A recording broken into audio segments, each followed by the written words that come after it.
Hi there, I'm back. It's ClassyKassy, your favorite tarot card reader and psychic advisor.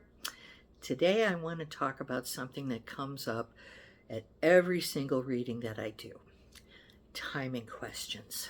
When is something going to happen? Okay, and I've learned over my career that there's a specific way that you ask the questions of the cards. When is something going to happen? Okay, whatever it is a lousy question. It's, I just cannot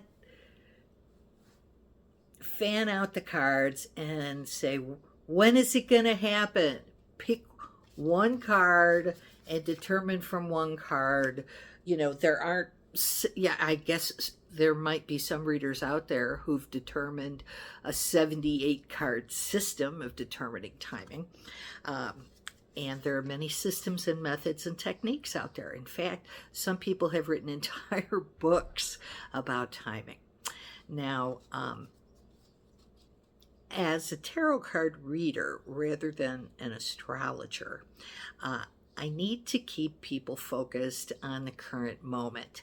Some questions are appropriate for the cards, while other questions are more appropriate for an astrologer. For instance, when am I going to have children? Well, if you're 20 years old and you're not going to have children till you're 28, 29, okay, according to the cosmos, your karma and your life story, a tarot card reading today is not going to show that. I kind of believe, or I go off the theory that as a tarot card reading is a snapshot in time, it's really not going to project out more than 1, 2, 3 years, possibly 5 at the outset. It's a snapshot in time. It's a way to cast the cards so that they reflect back at you the truth of the moment, physically, mentally, emotionally, and spiritually. While astrology can look at the planets and if you're born in a certain year, what are the planets like when you're 10, 20, 30, 40, 50?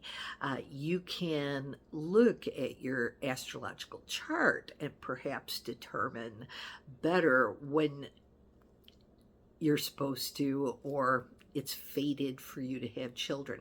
But that's something that you would consult an astrologer about. Now, there are ways to use the cards to ask effective short-term timing questions and to do timing comparisons. That's what works for me. And for example, if we go back to that 20-year-old woman who wants to know about pregnancy, okay, say we get a little background on her and we find out that she's engaged. She's engaged to her high school sweetheart and they're getting married next year, but they want to hold off on having children until she's 25. So she's 20 now.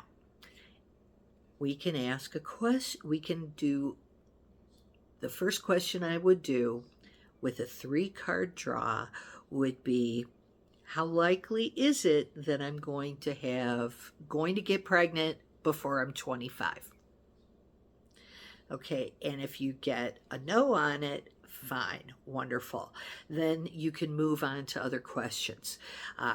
She might want to be more specific. Will I be able to get pregnant when I want to at 25, at 26, at 27? And then you could throw cards for those. However, if the answer to her question was yes, that it looks pretty likely that she might get pregnant before her self-imposed limit of not till 25, then depends on what the client wants to know. You can continue to ask timing questions. Oh, is it going to happen when I'm 21, 22, 23, 24? Or you can ask, is there anything that I could do to successfully prevent getting pregnant until I'm 25? See, you can go off into all kinds of different directions. It just depends on what you want to know. So, what do you want to know? What timing questions do you have? If you need concrete help, I'm available for virtual readings over the phone or in a Zoom room. So call ClassyKassy and let's talk it over. Bye for now.